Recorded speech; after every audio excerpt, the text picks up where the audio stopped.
जब शादी में मैंने ज्वेलरी पहना ना तो हर किसी ने पूछा मुझसे कि भाई ये ज्वेलरी आपने कहाँ से ली है, देखिए कितनी प्यारी ज्वेलरी है। तो मैंने गोल्ड कैरी नहीं किया था क्योंकि भाई शादी ब्याह है प्लस ट्रैवल है, तो मैं आर्टिफिशियल ज्वेलरी ही लेकर गई थी सारी। तो ये मैंने पहने थे सगाई के दिन, और भाई हर कोई पूछ रहा था ये झुमकी कहाँ से ली, बिल्कुल लाइट वेट, पता ही नहीं चलेगा आपको, इतनी प्यारी है। कलर देखिए कितना प्यारा है इनका ये वाला। तो मैंने हल्दी की रस्म में भी यही पहनी थी क्योंकि मेरी साड़ी में ग्रीन कलर का वो था, थोड़ा फ्लावर टाइप। तो हल्का सा ग्रीन है, ये ग्रीन तो नहीं है, दूसरी शेड है ये, बिल्कुल इसके जैसा है ना, थोड़ा ब्लूइश है। तो ये बहुत अच्छा कॉम्प्लीमेंट कर रहे थे साड़ी के ऊपर, बहुत सुंदर और बिल्कुल लाइट वेट झुमकी है ये। तो काफ़ी सारे लोगों ने पूछा था, तो मैं इसलिए आज आपको दिखा रही हूँ ये ज्वेलरी। और आते आते एक प्रॉब्लम भी हुआ था, वो भी बताऊँगी। तो ये बहुत ही खूबसूरत सी ज्वेलरी मैंने जिनसे ली है उनका नंबर मैं आपको दे दूँगी, आप उनसे ज्वेलरी खरीद सकते हैं। साथ में मैंने लिए थे ये 2 बैंगल, जैसे मैं पहनती हूँ ना हाथ में ब्रेसलेट, देखिए ऐसे। ये तो गोल्ड का है, ये इसी तरह से आर्टिफिशियल है, लेकिन लुक में कोई जज नहीं कर पाएगा कि ये आर्टिफिशियल है। इतनी सुंदर ये बैंगल्स हैं, इतनी प्यारी कि आप इन्हें डेली वेयर में भी अलग अलग पहन सकते हैं। पर मैंने इनको रखा हुआ है ओकेजनली पहनने के लिए, तीज त्यौहार पर पहनती हूँ मैंने। बहुत सुंदर है, बहुत ही बढ़िया डिज़ाइन है। आप चाहे तो गोल्ड में भी ये डिज़ाइन बनवा सकते हैं ना, ब्यूटीफुल। इसके अलावा मैंने लिया था एक पेयर ये वाला, ये भी इयरिंग्स है। ये बहुत प्यारी इयरिंग्स है, बहुत सुंदर। आप इन्हें इंडो वेस्टर्न पे पहन सकते हो, कुर्ते के ऊपर पहन सकते हो, साड़ी के ऊपर भी बहुत अच्छा लगेगा। ये देखिए इस तरीके से पीछे है, बहुत ही प्यारी फिनिशिंग और बहुत खूबसूरत। और जो अब आ जाते हैं मेन पे, इसके मेरे पास एक नेकलेस भी था, वो मेरी सिस्टर ने ले लिया, मेरी बहन ने ले लिया, तो मैं वहीं छोड़ आई। अब ये वाली जो मेरी झुमकी है ना, ये देखिए आप, ये मैंने पहनी थी बारात के दिन, और सब ने पूछा भाई कि ये कहाँ से ली। पहले तो सबको ये लग रहा था डिज़ाइन देख के कि ये गोल्ड की हैं, क्योंकि मेरे पास वास्तव में ऐसा गोल्ड का नेक पीस है जो मेरी मदर इन लॉ का है, जो होता है ना जो सास अपनी बहू को देती है, वो बिल्कुल ऐसा ही है डिट्टो। उसका जो इयरिंग्स है वो इयरिंग उसमें नहीं है, उसमें नेक पीस है, टीका है, जो बिल्कुल इसी तरह की मीनाकारी का है। देखिए कितना प्यारा वर्क है इसमें। और ये झुमकी थोड़ी सी हैवी है कंपेरेटिवली। तो ये झुमकी मेरी गुम हो गई थी शादी में, और मैं इतनी परेशान हो गई, इतनी परेशान कि मैं आपको क्या ही बताऊँ। पूरे मतलब मैंने घर पे यहाँ आने के बाद जो मेरे ज्वेलरी का बॉक्स था ये वाला, ये पूरा चेक किया, फिर ये वाला चेक किया, सब कुछ ढूंढा, पर मेरी ज्वेलरी नहीं मिली। और मैं बहुत परेशान हो गई, मुझे लगा भाई गई ये तो क्या हुआ कि 1 डेढ़ हफ्ता हो गया मुझे छुट्टी से आए हुए, और मैं लगातार इन्हें ढूंढ रही थी। मैंने अपने सारे ब्रीफकेस खोल लिए, सब कुछ खोल लिया, बट भाई ये मुझे कहीं नहीं मिली। लुक एट द ब्यूटी, कितनी प्यारी हैं ये, बहुत खूबसूरत हैं। आपसे हर कोई पूछेगा जब आप इन्हें पहनेंगे कि कहाँ से ली। तो हुआ क्या, 10 से 12 दिन हो गए जब कहीं नहीं मिली, और फाइनली मैंने हार मान ली, और मैंने सोच लिया कि कोई बात नहीं, जिसकी किस्मत में थी उसको मिल गई होगी, छोड़ दो, जाने दो। तो मैं निश्चिंत होकर बैठ गई, बट बैक ऑफ माइंड मेरे चलता था कि मेरी प्यारी सी झुमकी कहाँ चली गई। होता ही है, अपनी ज्वेलरी से प्यार होता ही है, मुझे तो बहुत है, बहुत प्यार से रखती भी हूँ मैं। तो एक दिन मैं अपनी टेबल की क्लीनिंग कर रही थी, तो वहाँ टेबल के नीचे ये वाला बटुआ रखा हुआ था, हमारे यहाँ से बटुआ ही कहते हैं। अब ये बटुआ ना तो मेरा है, ना ये मेरे घर में किसी का है, किसी का भी नहीं है। मैंने अपने घर में वीडियो कॉल कर करके फ़ोटो दे भेज भेज के सबसे पूछा है किसका है, सब ने मना कर दिया कि ये हमारा नहीं है, ना ये मेरा है।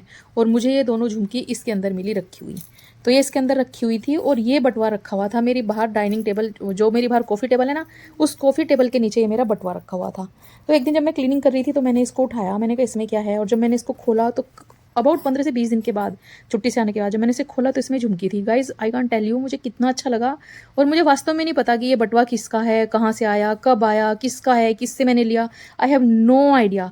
मैंने सबसे पूछा, मेरी बहन से, दोनों भाभीियों से, मम्मी से, सबसे पूछा मैंने, तो सबने बोला हमें नहीं पता, ये बटुआ हमारा नहीं है। अब ये चमत्कार है या क्या है, आई डोंट नो। या तो ये हो सकता है कि भाई मैं भूल गई हूँ, मुझे याद नहीं है, बट मेरे लिए तो ये मिरेकल ही है कि ये बेशक नकली झुमकी हो, बट मेरे लिए बहुत बहुत ज़्यादा इंपॉर्टेंट है। मुझे बहुत पसंद है ये, और बहुत मतलब मेरी हर चीज़ मुझे बहुत अच्छी लगती है। कोई भी चीज़ चाहे वो कितनी भी छोटी क्यों ना, अगर वो गुम हो जाए तो तकलीफ होती है। तो ये मिरेकल हुआ भाई मेरे साथ, और ये मेरी ज्वेलरी मिल गई। आपको इनमें से कोई भी ज्वेलरी चाहिए तो दिए गए नंबर पे कॉल कर लीजिएगा, आपको ज्वेलरी मिल जाएगी 100%। आप ये ज्वेलरी खरीद सकते हैं, कोई भी शिकायत आपको नहीं मिलेगी, नेहा की गारंटी है। तो चलिए जी, गारंटी तो हो गई। उसके बाद ना मैं शाम को मेरी बेटी के साथ किसी काम से बाहर आई थी, और जब मैं आई तो मैं इस पेड़ के नीचे अपनी स्कूटी खड़ी हुई थी, तो मैंने देखा अचानक से ना एक छोटा सा मुझे ये फल दिखाई दिया, जो मैंने कल फेसबुक पे भी पूछा था कि ये क्या है। मुझे तो पता है ये क्या है, ये कटहल का पौधा है, कटहल का पेड़ है। मुझे नेचर से बहुत ज़्यादा लगाव है, मैं हर पौधे को पहचान लेती हूँ, हर फल की पहचान है मुझे। तो ये मुझे बहुत अच्छा लगा, तो मैंने इसको कैप्चर किया। बाय द वे नया साल भी आ रहा है, तो बच्चों ने बोला मम्मा इस बार साग नहीं बनाया, और देखिए मैं बैठी कैसे हूँ, क्योंकि मुझे साग काटना था। मेरे एक पैर में इशू है ना, तो मैं ज़्यादा देर तक पैरों को फोल्ड करके नहीं बैठ सकती, मुझे दिक्कत होने लग जाती है, और मेरे पैर में दर्द हो जाता है, स्वेलिंग भी बहुत ज़्यादा हो जाती है। इस टाइम पर तो बहुत ही ज़्यादा स्वेलिंग आई हुई है। दरअसल जो नए लोग हैं उनके लिए बता रही हूँ, पुराने लोगों को तो पता है। मेरा एक्सीडेंट हुआ था 2019 में, सीवियर एक्सीडेंट था, बहुत ज़्यादा प्रॉब्लम हुई थी। 4 मंथ्स के लिए मैं बेड रेस्ट पे थी, और वहीं से ही मेरी लाइफ में ये सब चेंज आए थे बिज़नेस वगैरह करने के, क्योंकि 4 मंथ्स मैंने बेड पे बिताया और मुझे कुछ भी समझ नहीं आ रहा था। लाइफ एकदम ख़त्म टाइप हो गई थी, क्योंकि हस्बैंड घर आते थे तो ही मैं उठती थी, वही उठाते थे। खुद से 4 महीने के लिए लाइफ ऐसी हो गई थी कि बस फ्रीज टाइप एकदम। फिर मैंने अपने आप को वापस से पुश किया और फिर मैं ट्रैक पे आई धीरे धीरे।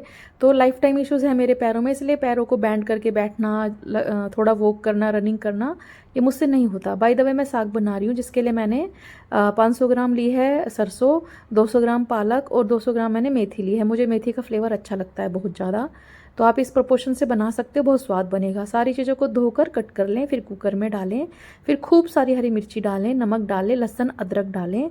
अगर आपको लहसुन पसंद नहीं है तो उसे हटा दें और पानी ना डालें, और फुल फ्लेम पर 2 से 3 सीटी लगा दें। उसके बाद कुकर को तिरछा करके देखें। अगर आपको पानी ज़्यादा महसूस हो रहा है तो पानी निकाल दें।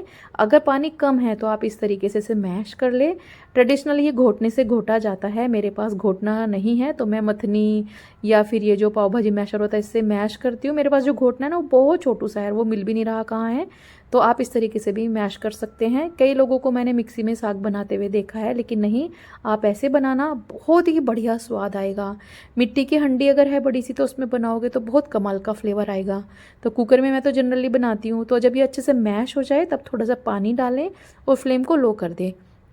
आप एक कटोरी ले लें, उसमें पानी ले लें और 3 से 4 चम्मच मक्के का आटा और 1 चम्मच गेहूं का आटा ज़रूर डालें, और हींग डालें बढ़िया फ्लेवर का, और चिली फ्लेक्स ज़रूर डालें। यहाँ पर कुटी हुई मिर्चें ज़रूर डालिएगा। घर में कुटी हुई मिर्चें जो होती हैं उनका स्वाद भाई साहब बहुत बढ़िया आता है इसमें। कुछ लोग यहाँ पर बेसन से भी आलन लगाते हैं, हमारे यहाँ से आलन लगाना बोलते हैं।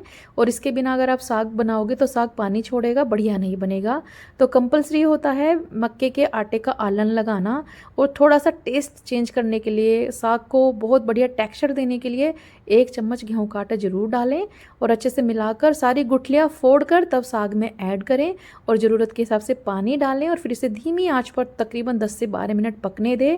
इस पे ना पकते पकते मलाई जैसी जम जाती है, तब तक पकाएं इसे। तो कढ़ी और साग जितना अच्छा पकेगा उतना स्वाद ज़्यादा आता है। अब साग तो बन रहा है, अब कुछ लोग साग ऐसे ही खा लेते हैं, लेकिन मैं इसमें एक छोंक लगाती हूँ जो साग का स्वाद बहुत बढ़िया बना देता है। तो खूब सारा प्याज ले लें, लहसुन ले लें, अगर आप खाते हैं तो लहसुन ज़रूर लीजिएगा। साग में लहसुन का स्वाद बहुत अच्छा आता है। आपको एक बात बताऊँ, मैं शादी से पहले हमारे यहाँ प्याज भी नहीं खाया जाता था, पर चूंकि मेरी शादी एक ऐसे बंदे से हुई, एक ऐसे व्यक्ति से हुई जो ऐसे फील्ड में है जहाँ पर ये प्याज लहसुन खाना नॉर्मल है। आपकी लाइफ इनके बिना अधूरी है। आप कहीं भी जाओगे किसी भी इवेंट में, आपको ये खाना ही पड़ेगा। कई बार परिस्थिति ऐसी हो जाती थी कि हम बिना खाना खाए आते थे, लेकिन कब तक। तो बस अपने आप को थोड़ा सा हटाकर हमने ये प्याज लहसुन खाना शुरू किया। पहले हम लोग नहीं खाते थे, इवन मेरे ससुराल में तो आज भी यूज़ नहीं होता है। तो मैंने लहसुन काट लिया, प्याज कट कर ली, और अब ले लिया है मैंने टमाटर। अब बच्चे बड़े हो गए हैं, बच्चे गार्लिक ब्रेड बना दो, पिज़्ज़ा बना दो, ऐसी जिद भी करते हैं, तो क्या करें, बनाना पड़ता है। तो अब क्या करेंगे, लेकिन सबकी अपनी अपनी चॉइस है। यहाँ पर मैं किसी को ये नहीं कह रही हूँ कि आप प्याज लहसुन खाओ, आप नहीं खाते तो बिल्कुल मत खाइए, और आप खाते हैं तो बिल्कुल मत छोड़िए, आपकी मर्जी है। तो प्याज टमाटर कट कर लिए हैं। कढ़ाई में शुद्ध घी डालेंगे बहुत सारा, जीरा डालेंगे, बारीक कटा लहसुन, सूखी लाल मिर्च डालेंगे, और लहसुन को सुनहरा होने के बाद प्याज ऐड कर देंगे और प्याज को भी सुनहरा भूनेंगे। इसमें प्याज की भुनाई आपको गोल्डन ही करनी है, तभी स्वाद अच्छा आएगा। अगर आपने हल्की सी कैरमलाइज प्याज करके टमाटर डाले तो फिर स्वाद अच्छा नहीं आएगा, मिठास आएगी, वो नहीं करना है। कलर चेंज करके तभी टमाटर ऐड करिए। फिर इसमें थोड़ा सा गरम मसाला और नमक स्वाद के हिसाब से डालेंगे। नमक पहले भी डाला था तो नमक कम ही डालिएगा, बस उतना। अगर आपको लगे कि साग में कम है तो थोड़ा नमक ऐड करिए। फिर अच्छे से आप इसे मैश कर ले, टमाटर को एकदम फाइन प्यूरे जैसा बना ले। फिर ये साग इसमें ऐड कर दे, और भाई साहब ये जो साग है ना, सर्दियों में हमारे यहाँ यूपी में, दिल्ली में, हरियाणा में, राजस्थान में ये हर दिन बनता है। इसके बिना हमारी सर्दियाँ अधूरी हैं। कोई भी सब्जी बना लो आप, लेकिन साग आपको मिलेगा ही मिलेगा। सुबह नहीं तो शाम, शाम नहीं तो सुबह आपको खाने को मिलेगा ही मिलेगा, और सब लोग खुशी खुशी खाते हैं।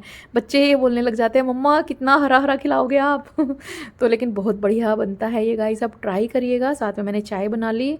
आजकल मेरी चाय छुटी हुई है, लेकिन कभी कभी मन होता है तो मैं बना लेती हूँ। साथ में मैंने टिफ़िन पैक कर दिया है, तो अगर आपके हस्बैंड या बच्चे ऑफिस जा रहे हैं तो आप उन्हें टिफ़िन में भी इसे दे सकते हैं। ये बहुत बढ़िया रेसिपी है। मेरे बच्चे तो स्कूल में भी साग लेकर जाते हैं, और आप यकीन नहीं करेंगे चम्मच से खाते हैं।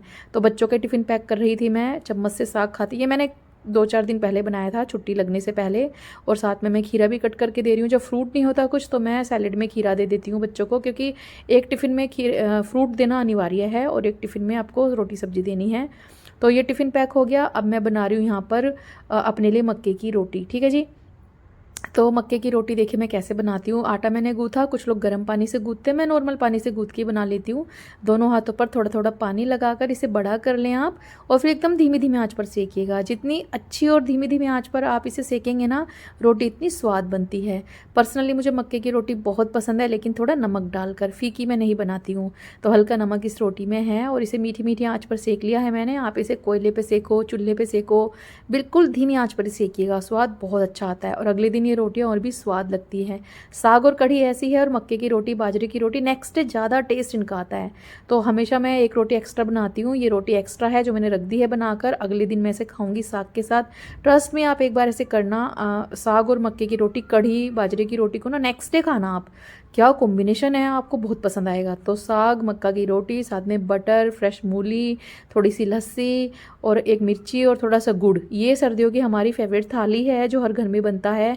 तो आप इस तरीके से बनाना, खाना और फिर मुझे कमेंट करके बताना कि आपको वीडियो कैसा लगा। वीडियो पसंद आए तो लाइक कमेंट शेयर कर सकते हैं। ऑल्सो आपको कढ़ी पसंद है या साग, मक्के की रोटी या बाजरे की, वो भी कमेंट करके बताना। और न्यू ईयर पे क्या बना रहे हैं ये भी ज़रूर बताना।